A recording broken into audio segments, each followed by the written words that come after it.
اعوذ باللہ من الشیطان الرجیم بسم اللہ الرحمن الرحیم الحمد للہ رب العالمین والصلاة والسلام علی رسولہ وعلی اہل بیتہ الطیبین الطاہرین المعصومین المظلومین الذین اذہب اللہ عنہم الرجس وطہرہم تطہیرا۔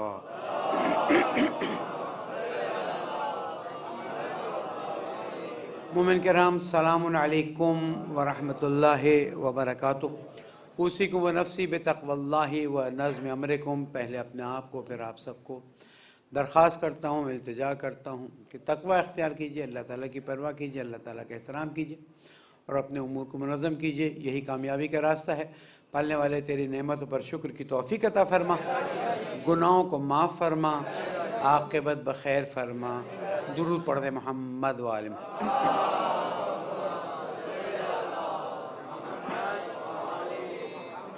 مومن ایام ولادت خاتون جنت حضرت فاطمہ زہرا سلام اللہ علیہ،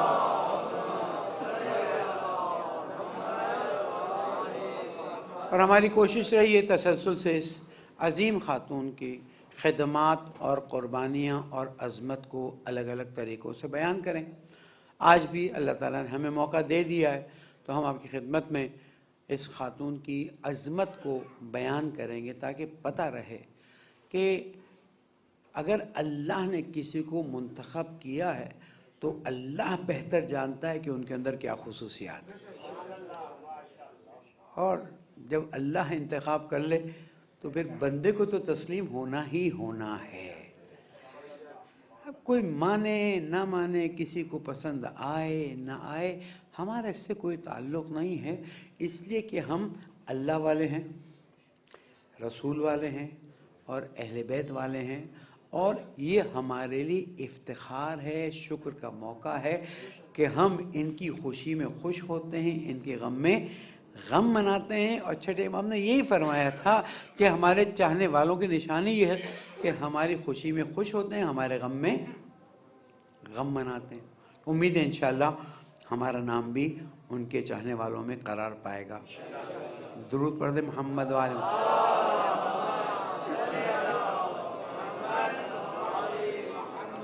مسلسل نکات کی طرف توجہ دلاتے ہوئے پھر سے صرف ریویژن کے طور پر، قرآن مجید میں بھی کئی مرتبہ بہت سی چیزیں تکرار کی گئیں، تو ہم بھی یہاں پر تاکید کے لیے، توجہ دلانے کے لیے کہ دیکھیں، خاتون جنت کی منزلت کو کم نہ سمجھیں۔ جو سمجھتا ہے وہ بدبخت ہے، جو سمجھتا ہے کہ منزلت کم ہے وہ بدبخت ہے۔ کیوں؟ اس لیے کہ جس کا ذکر قرآن میں اس طرح سے آ جائے کہ اللہ تعالیٰ ان سے تمام رجس کی دوری کا اعلان کرتا ہو، ان کی طہارت کا اعلان کرتا ہو، اور پھر ہم آ کے ان کے بارے میں شک کہیں کہ بھئی ایسا تھا یا ایسا نہیں تھا۔ اللہ تعالیٰ قرآن مجید میں اپنے حبیب کو حکم دے کہ جاؤ مباہلہ کے لیے اور تم اپنی نساء کو لے کے جانا، اور نساء میں صرف ایک خاتون جنت جائیں، ایسا تو نہیں ہے نا کہ حضور اکرم نے پرائیویٹلی فیصلہ کیا، وما ينطق عن الهوى ان هو الا وحی یوحی۔ جو کرتے ہیں، جو بولتے ہیں، وہ اللہ تعالیٰ کی طرف سے ایک وحی ہے جو نازل ہوتی ہے۔ پھر سورہ حلطہ، ظاہر ہے مولا کائنات امام حسن امام حسین سب کی شان میں، لیکن اس وقت ذکر جناب خاتون جنت کا ہے، اس لیے کہ کچھ غلط فہمیاں بڑھتی جا رہی ہیں۔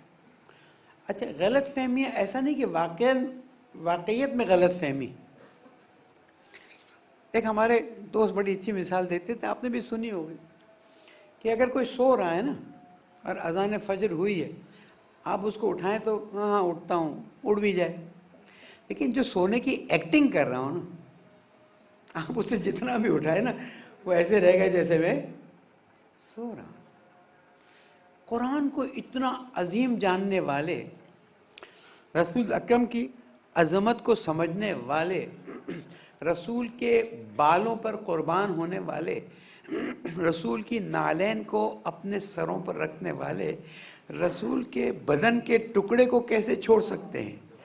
یعنی میں نے جب بھی نعلین شریف کی شبیہ دیکھی میرے دل میں ایک ہی خیال آیا کہ کتنی عظمت ہے میرے رسول کی، اللہ کے بھیجے ہوئے رسول کی اور اللہ کے حبیب کی، کہ ان کی نعلین کی ایک شبیہ ہے. ایسا ہے نہیں پتہ. ہم بھی احترام کرتے ہیں، ہمیں کوئی مشکل نہیں. البتہ میں کہتا ہوں کہ ہم اس کو استعمال نہ کریں. ہمارے پاس استعمال کے لیے اور بہت سی چیزیں موجود ہیں کہ منع نہیں کرتا. تو اگر ایک ہستی کی کائنات میں اتنی عظمت ہے کہ اس کی نعلین کہاں پہنچی ہوئی ہے، تو اس کی بیٹی کہاں پہنچی ہوئی ہے؟ اس کی بیٹی کی خوشی میں خوش کیوں نہیں ہوتے ہو؟ اس کی بیٹی کے غم میں غم کیوں نہیں مناتے ہو؟ کیا مشکل ہے میری؟ کیا مشکل ہے آپ کی؟ اس کو حل کرنا ہو. اور پھر ان آیات کو آگے بڑھائیے. سورہ رحمان، سورہ حل عطا، سورہ کوثر، یہ سب ذکر خاتون جنت سے بھری ہوئی. پھر خود رسول اکرم، کیا ان کا یہ کہہ دینا کافی نہیں کہ فاطمہ میرے بدن کا حصہ ہے؟ آپ نے ان کے ایک بال کا اتنا احترام کیا، اچھا لگا. ہم بھی کرتے ہیں، آپ بھی کرتے ہیں. اگر جن کے بال کا ایک حصہ اتنا احترام رکھتا ہو، ان کے بدن کا ٹکڑا کتنا احترام رکھتا ہو. ہم بعض مطلب ترجمہ کرتے ہیں میری جگر کا ٹکڑا، وہ ایک مبالغتاً کرتے ہیں محبت کے عنصر میں، ورنہ کمی نہیں کرتے. اس خاتون کو در حقیقت پہچانوانے سے رکاوٹیں کھڑی کی گئی ہیں کہ ان کو پہچانا نہ جائے. کیوں نہ پہچانا جائے؟ اس لیے کہ چیزیں آپ سنتے رہے ہیں، اور یہ ایک تاریخی مسائل ہیں. اس کو کیسے ہم نظر انداز کر سکتے ہیں کہ اتنی عظیم خاتون، یعنی جن کا، پھر میں ریپیٹ کروں، جن کے بال کو میں اتنا احترام سے دیکھوں کہ اس کی زیارت کے لیے یا کشمیر جاؤں یا بادشاہی مسجد جاؤں یا ترکی کے میوزیم میں جاؤں اور دیکھ کے دل خوش ہو. جن کے وضو کا پانی اصحاب کرام زمین پہ نہیں گرنے دیتے تھے. حج میں جب آپ نے اپنے منہ شریف کو حلق کیا تو ایک ایک بال سنبھالا گیا. تو کیا ان کو نہیں پتا تھا کہ رسول کے بدن کے ان حصوں کی اتنی اہمیت ہے، رسول کی بیٹی کی اتنی اہمیت نہیں ہے؟ کیا ان کو نہیں احساس تھا؟ لیکن کچھ مسائل ایسے آ گئے جس کی وجہ سے ان چیزوں کو دبا دیا گیا. اس حد تک دبایا گیا کہ آج لوگوں کو شک ہے کہ واقعی یہ خاتون اتنی عظمت رکھتی تھیں. کیونکہ اگر ان کی عظمت کو قبول کیا جائے تو پھر ان کے تقاضوں کو بھی قبول کرنا ہوگا. انہوں نے آ کے فدق پر اپنی آواز اٹھائی ہے، اسے قبول کرنا ہوگا.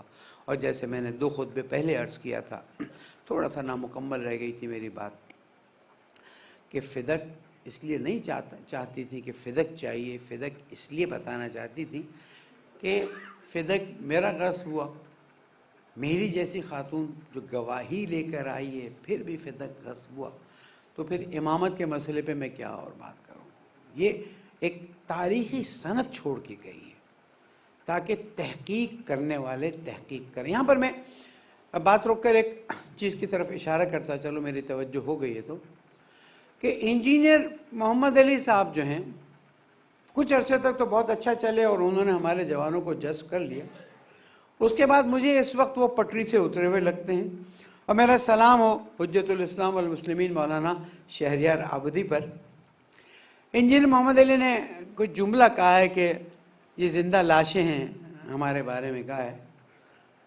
ہم زندہ لاشیں تو لاشیں ہیں. اب دیکھو مولانا شہریار عابدی صاحب، اللہ ان کی حفاظت کرے، تمہارے اس جملے کی برکت سے انہوں نے بتایا الجزائر میں شیعہ کتنے ہو رہے ہیں، مصر میں شیعہ کتنے ہو رہے ہیں. ایک مفتی کی ویڈیو کل میں مجھے انہوں نے بھیجی کہ مولانا ذرا دیکھ لیجئے گا. وہ مفتی غصے میں جمعے کا خطبہ دے رہا ہے کہ یہ شیعہ اتنے آگے بڑھ رہے ہیں اور تم لوگ کچھ نہیں کرتے، اور اس نے اللہ رسول کے نام کی تختی توڑ دی. پتہ چل رہا ہے کہ یہ معاملہ حق اور حقانیت کی طرف جا رہا ہے. اور یہ کہاں جا کے روکے گا؟ جب فرزند زہرا ظہور فرمائیں گے.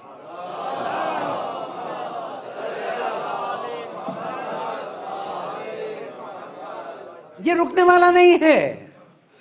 چاہے ڈاکٹر عامر لیاقت وہ الفاظ استعمال کر لے چاہے محمد علی صاحب، انجینئر محمد علی صاحب یہ الفاظ استعمال کر لیں، اور ہم اور آپ بھی بہت سادے ہیں. جہاں کوئی نیا ہمارے ہاں آیا وہ مذاق کیا ہے. وہ عمران لیاقت گیا، یعنی جب آیا تو میں تعجب کرتا تھا. اس نے 2 موٹی موٹی کتابیں لکھی، اتنی موٹی، میرے پاس ہیں اتنی موٹی موٹی. اس میں طالب علم کو روٹی کے لیے ایک زمانے میں کوپن ملتا تھا، اس کوپن کی تصویر چھاپ کے کہا گیا کہ جناب یہ جو ہے اجازت اجتہاد ہے. اور پھر اس نے شیعہ علماء، شیخ مفید، شیخ توسی، پتہ نہیں کون کون سی شخصیتیں جو ہماری ہیں، ان سب کے بارے میں اس نے اتنا الٹا سیدھا لکھا کہ میں تعجب کرنے لگا.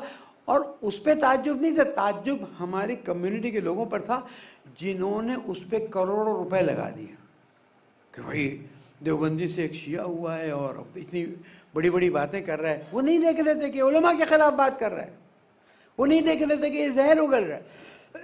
یعنی میں نے اپنی آنکھوں سے اس کی ویڈیو کیسٹیں پوری کی پوری سوزوکی بھری ہوئی جا رہی ہیں جناب، اور لوگ کچھ مت جایا کیجئے کسی کے پاس اتنا تیز، ٹائم لگائیے، تحقیق کیجئے. آپ کا اپنا مکتب ہے اور مکتب کے اساسی لوگ ہیں، ان کے پیچھے جائیے. یہ کل آیا پتہ چلا وہاں مسائل کچھ آ گئے، پھر کچھ مسائل آ گئے. آپ کے مکتب پر میری بات کہیں اور نکل گئی. اتنی خاموشی سے حملے ہو رہے ہیں کہ جب تک پتہ چلتا ہے بہت دیر ہو چکی ہوتی ہے. مت کریں ایسا، حوصلہ کریں. آپ کو بہت اچھا لگتا ہے نا، آپ سن لیں، لیکن یہ کہ ابھی تو بس سنا اور واہ واہ اور اس کے پیچھے بھاگ لینا.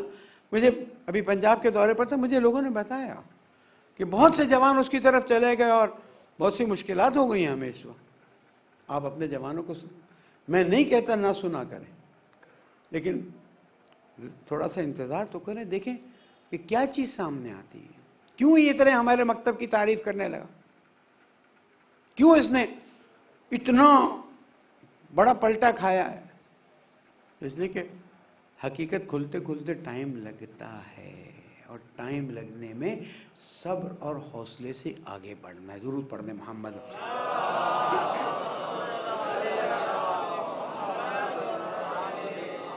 میں یہ چاہ رہا تھا کہ کسی طرح سے آپ کی خدمت میں جناب فاطمہ زہرا سلام علیہ کے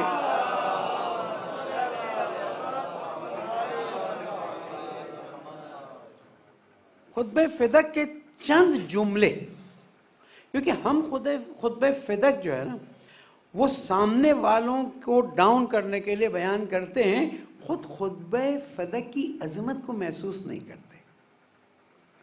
دیکھیں نا حضور نے اپنی بیٹی کو توحید کیسا سکھایا ہے، نبوت اور رسالت کیسی سکھائی ہے، مولا کائنات کی امامت پر دفاع کا طریقہ کیا سکھا. میرے پاس اتنا ٹائم نہیں ہے، لیکن 4 جملے تو بیان کر سکتا ہوں ان کی ولادت کے موقع پر.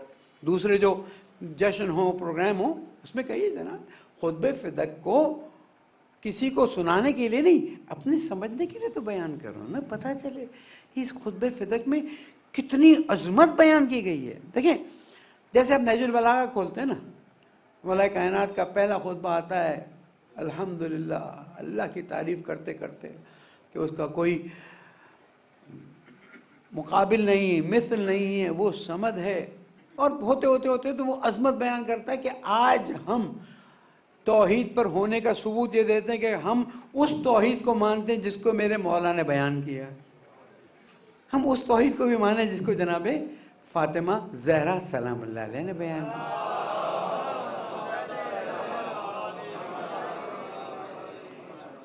آپ بات کو شروع فرماتی ہیں، کچھ ابتدا کے مسائل ہیں کہ لوگ گریہ کرنے لگے کہ رسول کی بیٹی کو آنا پڑا اور بات ہونے لگی. اس کے بعد آپ بات کو شروع فرماتی ہیں اور فرماتی ہیں کہ حمد ہے اس خدا کی کہ جس کی کوئی مثل ہو نہیں سکتی.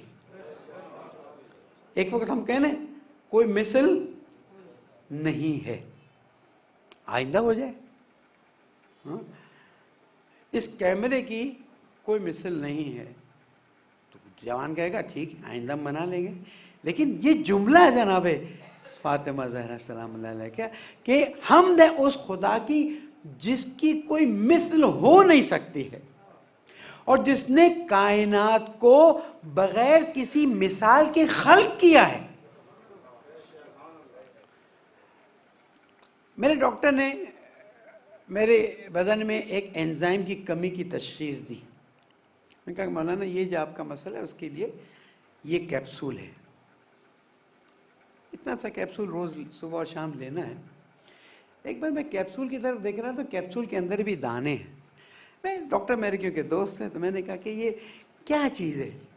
کہ یہ اللہ تعالیٰ کی قدرت کی نشانی ہے. کہ اللہ تعالیٰ کو یہ بھی معلوم تھا کہ اتنی سی چیز اگر بدن میں کم ہوگی تو اتنے عرصے تک یہ مشکلات ہوں گی. کوئی تجربہ کیا اللہ نے, کو کہیں تھا جو دکھائے. یہ جناب زہرا سلام اللہ یہ فرما رہی کہ حمد اس خدا کی, اس رب کی کہ جس نے کائنات کو بغیر کسی مثال کے خلق کر دیا اور ایسا خلق کیا کہ آج تک کوئی اس میں کوئی نقص ڈھونڈ نہیں سکا. میں کہوں گا یا جناب زہرا آج بھی کوئی نہیں ڈھونڈ سکا اور قیامت تک نہیں ڈھونڈ سکے گا. اور یہ آپ کی رہنمائی اور آپ کی شفقت ہے کہ آپ نے ہمیں اس بات کو بتایا اور فرمایا کہ اللہ کی وحدانیت میں شک کرنے والوں کو سوچنا ہوگا کہ اگر اللہ کا کوئی شریک ہے تو پھر یہ کائنات کا نظام کیسے چل رہا ہے. اس لیے کہ شریک میں اختلاف ہوتا ہے اور اختلاف سے مشکلات پیدا ہوتی ہیں. اب دیکھیں نا, اب مثال کے طور پر مولانا صاحب محمد علی صاحب جو اصل یہاں کے امام جمعہ ہیں, انہوں نے ہمیں اجازت دی کہ ہم ان کی جگہ جمعہ پڑھا دیں. اب یہ تو ان کی بزرگواری ہے, انہوں نے اجازت دی, لیکن ہم دونوں ایکول ہوتے کیونکہ یہ سینئر ہے مجھ سے اس معاملے میں, ایکول ہوتے میں پڑھاؤں گا, میں پڑھا, مثال دے رہا ہوں. نماز جمعہ میں بھی کانفلکٹ آ جاتا. ابھی پنجاب کے ایک شہر میں 2 مسجدیں ایسی بن گئی ہیں کہ ایک جگہ پر نماز ہو رہی, دوسری جگہ پر فاصلے کا مسئلہ ہوا ہے. ہم نے کہا ایک مسئلہ آسانی سے حل کر دو. پھر میں نے کہا 2 مسجدیں ہیں تو اختلاف ہو گیا, 2 اللہ ہوتے تو کیا ہوتا, ہاں 2 رب ہوتے, 2 خالق ہوتے. یہ فاطمہ ذرا سمجھا رہی ہیں کہ وحدانیت کی دلیل یہ ہے کہ کائنات اتنے خوبصورت نظام سے چل رہی ہے کہ آج تک اس نظام میں کوئی کمی نہیں ڈھونڈی گئی, کوئی بیشی نہیں ڈھونڈی گئی. اور اس نظام میں, اب میں اپنے الفاظ استعمال کر رہا ہوں, 1 سیکنڈ کے بھی سسٹم کا فرق نہیں آتا ہے. اور پھر فرمایا اللہ تعالیٰ نے میرے بابا حضرت محمد مصطفیٰ صلی اللہ علیہ وآلہ وسلم کو انسانیت کے لیے قیامت تک ہدایت اور رہنمائی کے لیے بھیجا تاکہ انسانیت گمراہی سے نکلے, جہالت سے نکلے اور عقل کی ڈائریکشن میں آگے بڑھے. امت نے نہیں کیا یہ کام. امت نے جہالت سے نکلنے کا فیصلہ نہیں کیا ہے. امت نے فیصلہ کیا جہالت میں پڑے رہیں گے تو حالت دیکھ لیجئے. جس دن امت جہالت سے نکلنے کی طرف آ جائے گی اور عقل کے استعمال کی طرف آ جائے گی, اللہ کو بھی خوبصورت انداز میں پہچان لے گی, رسول کو بھی خوبصورت انداز میں پہچان لے گی, اور پھر امامت ان کے لیے بہت آسان ہو جائے گا. اللہ ان چیزوں میں گھبرانے کی کوئی ضرورت نہیں ہے, اس لیے کہ مکتب تشیع بہت زیادہ مضبوط بنیادوں پر ہے. این ممکن ہے میرے اور آپ کے ذہن میں جواب نہ آئے, مراجع کرام موجود ہیں, اور مراجع کرام کے بھی ذہن میں اگر نہ آئے تو زمانے کے امام موجود ہیں. پریشان ہوں, بہت جلدی پریشان, مولانا یہ ہو گیا, گھبرائیے نہیں. ہر چیز کا فوری جواب مت مانگیے, ہر چیز کا فوری رد عمل مت مانگیے. اب مثلا ایک پوزیشن پہ مجھے رکھا گیا ہے, اب جہاں کوئی واقعہ ہوتا ہے مولانا آپ کا بیان نہیں ہے, آپ کا بیان نہیں آیا, اب اس میں کیا غلطی ہو گئی؟ میں تو اقرار کرتا ہوں مجھے شرم نہیں آتی. مت جلدی کیا کریں, تھوڑا سا حوصلہ کریں. قائد محترم نے فون کر کے کہا کہ میں سمیع صاحب تھوڑا سا تحقیق کر لیں. ملتان میں جو ٹارگٹ ہوا ہے وہ اندر کے کوئی مسائل ہیں, مکتب کی وجہ سے نہیں ہیں, تو خامخواہ ایک غلط میسج جا سکتا ہے. اس لیے کسی بھی چیز میں جلدی کا پریشر مت ڈالیے، جب وقت آتا ہے نظر رکھتے ہیں اس کو انجام دیں۔ پالنے والے تجھے محمد و آل محمد کا واسطہ، تجھے تیری عظمت کا واسطہ، تجھے تیری رحمت کا واسطہ، ہمارے ملک پر رحم فرما، مومنین پر رحم فرما، ہماری عاقبت بخیر فرما، ہمارے مرحومین کی مغفرت فرما، جہاں جہاں مومنین ان کی جان مال آبرو کی حفاظت فرما۔ پالنے والے دشمنان اسلام اگر ہدایت کے قابل نہیں نابود فرما دے۔ پالنے والے تیری اطاعت کی لذت عطا فرما، پالنے والے گناہوں کو معاف فرما، زمانے کے امام کو راضی فرما، ان کے ظہور میں تعجیل فرما۔ بسم اللہ الرحمن الرحیم والعصر ان الانسان لفی خسر الا الذین آمنوا وعملوا الصالحات وتواصوا بالحق وتواصوا بالصبر صدق اللہ العلی العظیم۔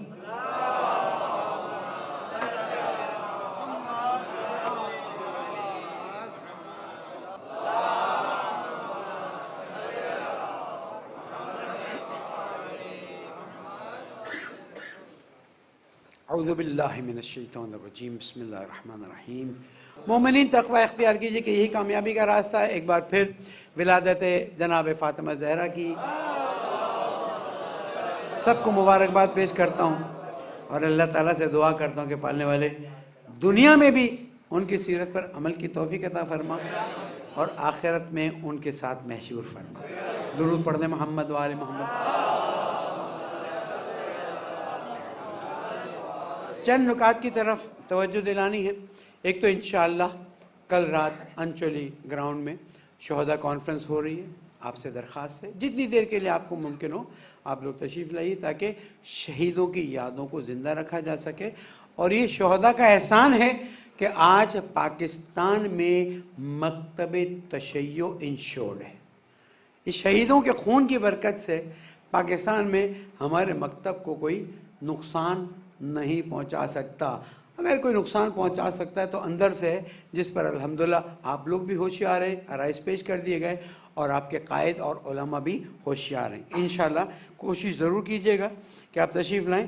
دوسری چیز، میڈیا کے حساب سے حوثی باغی اور ہمارے حساب سے مدافعین حوثی، یہ جو یمن کے لوگ ہیں، اپنا دفاع کر رہے ہیں۔ انہوں نے کہیں ایک حملہ کیا ہے اور حملہ کر کے بتایا کہ اب تک تو تم ہمیں دباتے رہے، اب ہم تمہیں بتاتے ہیں کہ کہاں تک آ سکتے ہیں۔ اربوں ڈالر کی سیفٹی شیلڈ جو ہے، اسرائیل نے بھی بنائی تھی، کچھ ہمارے عرب ممالک نے بھی بنائی تھی، اس سیفٹی شیلڈ کا بالکل ستیہ ناش ہو گیا۔ انہوں نے اس شہر یا اس ملک کو نقصان پہنچانے کے لیے حملہ نہیں کیا، میری اسیسمنٹ ہے، انہوں نے یہ بتانے کے لیے کیا ہے کہ تم جن کو اربوں ڈالر دیتے ہو کہ ہماری حفاظت کرو، وہ اربوں ڈالر ہم جیسے وہ لوگ جو 2 پٹی کی چپلیں پہنتے ہیں، ایک بیلٹ باندھتے ہیں اور ایک ہلکا پھلکا اسلحہ لے کر گھومتے ہیں، ان کے مقابلے میں وہ سب زیرو ہو جاتا ہے۔ یہ کیوں ہے؟ یہ اس لیے ہے کہ جو ایمان رکھتا ہے اللہ تعالیٰ پر، جو ایمان رکھتا ہے رسول اور آل رسول پر، پھر اس کا حوصلہ بہت بلند ہو جاتا ہے۔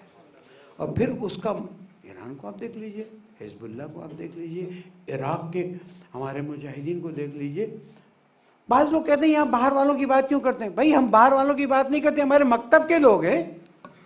یعنی ملک بعد میں بنا ہے، مکتب پہلے بنا ہے، تو ہم اپنے مکتب والوں کی بات نہیں کریں گے؟ کیوں نہیں کریں گے؟ بالکل ہم کریں گے۔ ہاں، ہم نہ ان سے خدا نخواستہ کوئی ایسی لائن آف ایکشن لے رہے ہیں کہ اپنے ملک کے لیے خدا نخواستہ کوئی صورتحال خراب کرنی ہو، کچھ ہو، ہم اپنے ملک کے لیے مخلص ہیں۔ تم خلوص بتاؤ کہ کتنے مخلص ہو، اگر مخلص ہو تو بتاؤ۔ ہمارے شہداء کے لاشیں ہم نے اٹھائے، ہم نے صبر کیا، میرے قائد نے برداشت کیا۔ اب پھر سے دہشت گردی کا جن کس نے کھولا ہے؟ دہشت گردی کے جن کو کس نے بوتل سے نکالا ہے؟ اور آیا تمہاری آشیرواد کے بغیر ایسی چیزیں ہو سکتی ہیں؟ سمجھ رہے میری بات؟ میں اس سے آگے بولنا نہیں چاہتا، لیکن دہشت گردی کا یہ جن بوتل سے نکلا ہے، چاہے وہ ٹی ٹی پی ہو، چاہے وہ داعش ہو، چاہے وہ فلاں ہو، چاہے وہ فلاں ہو، نام تم الگ الگ رکھ لو، لیکن ایک بات بتا دیں، ہم اپنے مکتب کے لیے بھی اور ہم اپنے ملک کے لیے بھی جان قربان کر سکتے ہیں، لیکن خیانت نہیں کر سکتے۔ ہم خائن نہیں ہیں۔ دیکھیں گلستان میں پھر سے ظاہراً گلگت سے اسلام آباد جا رہے تھے، گاڑی پہ حملہ کر دیا۔ کیا تم اتنے کمزور ہو کہ 4 لوگ حملہ کر کے بھاگ جائیں تم ان کو پکڑ نہ سکو. اب دیکھتے ہیں نا, چلو لاہور میں تو شیعہ سنی والا مسئلہ نہیں ہے نا, اب دیکھتے ہیں تم پکڑ سکتے, تم نہیں پکڑ سکتے ہو, نہیں تم پکڑتے نہیں ہو. میرا جملہ یاد رہے گا, تم پکڑتے نہیں ہو. تم کو پکڑنا ہوتا ہے تو ایسوں کو پکڑ لیتے ہو جن کا کوئی ثبوت نہیں ہوتا. تم کو نہ پکڑنا ہو تو تم. بہرحال ملک دہشت گردی کی طرف دھکیلا جا رہا ہے. آیا اس لیے تاکہ مہنگائی کے مسائل کو ہم نظر انداز کر دیں, اس لیے کہ کچھ سازشیں اندر سے ہو رہی ہیں اس کو نظر انداز کر دیں, یا کسی اور وجہ سے ہے؟ میں اتنا جانتا ہوں, پاکستان ہمارا ہے, پاکستان بنایا تھا, پاکستان بچائے. اس میں ہماری کوئی دو بات نہیں ہے. شہادت ہماری میراث ہے اور انشاءاللہ ہم شہادت کو اپنے مکتب کے لیے بھی اور اپنے ملک کے لیے بھی قبول کرنے کے لیے تیار ہیں. درود پڑھ دیں محمد والے.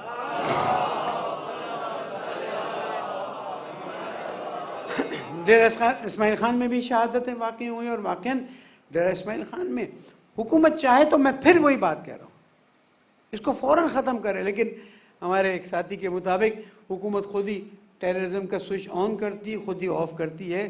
مجھے صرف بتا دو اے پی ایس والوں, شہیدوں کے قاتلوں کا کیا ہوا؟ آرمی پبلک سکول تو تمہارا بھی تھا, ہمارا بھی تھا, اور تمہارے گڑھ میں آ کے کوئی کام کر جاتا ہے اور تم نہیں پکڑ سکتے ہو, تو یہ 23 یا 32 ایجنسیز میرے کس کام کی؟ تنخواہ تو میں دیتا ہوں نا, یعنی ہم سے ہی تنخواہ لی جاتی ہے نا. ٹیکس بڑھا دیے گئے, ریٹس بڑھا دیے گئے, ہر چیز بڑھا دی گئی. یہ زیادتی. ایک نقطہ آپ لوگوں سے مربوط نہیں ہے, لیکن میں یہاں آپ کے تھرو عرض کرنا چاہ رہا ہوں, کیونکہ اپنے مومنین بہت زیادہ اس میں انوالو ہیں, تو انہوں نے اشارہ کیا کہ اگر آپ بیان کر دیں. ایکسپورٹ پروسیسنگ زون, اس کے اندر طریقہ کار یہ ہوتا ہے کہ آپ باہر سے ملک لائیں, مال لائیں, وہاں پر اس کو آپ کپڑا لائیں, سیئیں, کیمیکل لائیں, کچھ بنائیں, اور پھر اس کو پورا کا پورا آپ ایکسپورٹ کر دیں. ٹھیک ہے, اس سے ملک کا فائدہ کیا ہوتا ہے؟ لیبر آگے بڑھتی ہے, جو پروفٹ ہوتا ہے اس میں ملک کا حصہ ہوتا ہے, کچھ اور چیزیں ہوتی ہیں. دنیا کے کسی بھی ایکسپورٹ پروسیسنگ زون میں ٹیکس نہیں, وہ ٹیکس فری ہے, کہلائے. ابھی حکومت رو رہی ہے گوادر پروسیسنگ زون یا گوادر انڈسٹریل زون ترقی نہیں کر رہا. ابھی تم لوگ یہ بیوقوفیاں کرو گے تو ترقی کیسے کرے گا؟ میرے پاس آ جاؤ, میں بتاتا ہوں. اس لیے کہ گوادر کے زواروں کے مسئلے میں اتنے چکر لگے ہیں کہ مجھے ایک ایک نقطے کا علم ہو گیا الحمدللہ, کہ گوادر کا فری پورٹ کیوں نہیں چل رہا ہے, گوادر میں انڈسٹریل زون کیوں نہیں اٹھ رہی. جو چل رہا ہے اس کو بھی عمران خان تم بٹھا رہے. تم سے ملاقات کی, تمہیں سمجھایا, لیکن تمہارے وزیروں نے شاید تمہارے کان بھر دیے اور تم نے اس پہ 17% ڈیوٹی لگا دی ہے. مجھے پتا ہے کس طرح سے لگائی ہے, لیکن لگائی ہے. اخبار پڑھ لیں آپ. ایک اچھا ریونیو جنریٹ کرنے کا طریقہ تھا, اس کو بھی انہوں نے ڈم کر دیا. وہ کہہ رہے ہیں ہم چھوڑ کے چلے جائیں گے. ہم نے اربوں روپے کا وہاں پر انویسٹمنٹ کیا, لیکن اگر یہ مسئلہ رہا تو ایک طرح سے تم کہتے ہو کہ ہم چاہتے ہیں فورن ایکسچینج آئے, کام اچھا ہو, چیزیں اچھی ہوں, ایک طرح سے یہ حرکت کرتے ہو. یہ ملک کے لیے نقصان دہ. اللہ کرے کہ کوئی آپ میں سے جا کے وہاں تک بات پہنچا دے. پہنچتی ہے الحمدللہ, ایسا نہیں کہ نہیں. تو کم از کم ایک جگہ جہاں سے اچھی ریونیو آتی ہے, 480, کل کے ڈون اخبار میں دیکھ, $480 ملین کا سامان آیا اور 900 اور کچھ ملین کا سامان ایکسپورٹ ہوا. لوگوں کو نوکریاں ملی, تنخواہیں ملی, لوگوں کو فائدے ملے.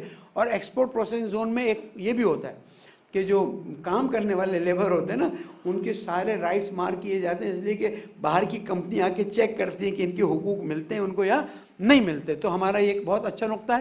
علامہ تقی شاہ صاحب بیمار ہیں, ان کے لیے ہمیں دعا کرنی ہے, جیسے کہ بہت بڑا سرمایہ ہے قوم کا, اور دعا کرتے ہیں کہ اللہ تعالیٰ انہیں جلد از جلد شفائے کامل عطا فرمائے.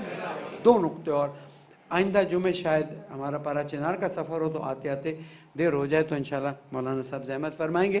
دوسری چیز یہ ہے کہ کورونا کا احتیاط چھوڑ دیا ہے ہم لوگوں نے. ٹھیک ہے, اب میں تو مجبور ہوں کہ ہر ایک سے نہیں کہتا, ساتھ بیٹھ رہے ہیں تو کم از کم ماسک ضرور لگا, آپ کے فائدے کے لیے.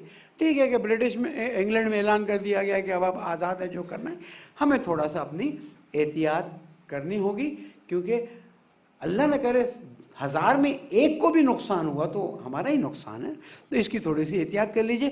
اور اب سردیوں کی ایک لہر اور آ رہی، خدا را ان سردیوں کی لہروں میں اپنے آپ کو بھی بچائیے، اپنے بچوں کو بھی بچائیے، اور جو صاحب استطاعت ہیں وہ ان لوگوں تک پہنچائیں جن کی استطاعت نہیں. پالنے والے تو جو محمد والے محمد کا بہترین عید آ رہی ہے، ہمیں بہترین عیدی عطا فرما. کم از کم اتنا کر دے کہ ہم دنیا اور آخرت میں خاتون جنت کی شفاعت کے متوقع ہو جائیں انشاءاللہ. ہمارے گناہوں کو معاف فرما، پریشانیوں کو دور فرما، نوجوان نسل کی اصلاح فرما، ماؤں بہنوں اور بیٹیوں کو جناب زہرا کی سیرت پر عمل کی توفیق عطا. گناہگار ہیں، خطا کار ہیں، ہمیں معاف فرما دے. ہمارے مرحومین شہداء کے درجات کو بلند فرما، بے گناہ اسیروں کو آزاد فرما دے. پالنے والے ہم سب کی عاقبت بخیر فرما. پیارے ملک پاکستان کو امن کا گہوارہ بنا. پاکستان کے دشمنوں کو جلد از جلد نابود فرما. ٹیررزم کی جو نئی لہر آئی ہے ان کو ان تک واپس پہنچا دے کہ جنہوں نے شروع کی ہے. پالنے والے تجھے محمد آل محمد کا واسطہ زمانے کے امام کو ہم سے راضی فرما، ان کے ظہور میں تعجیل فرما. بسم اللہ الرحمن الرحیم.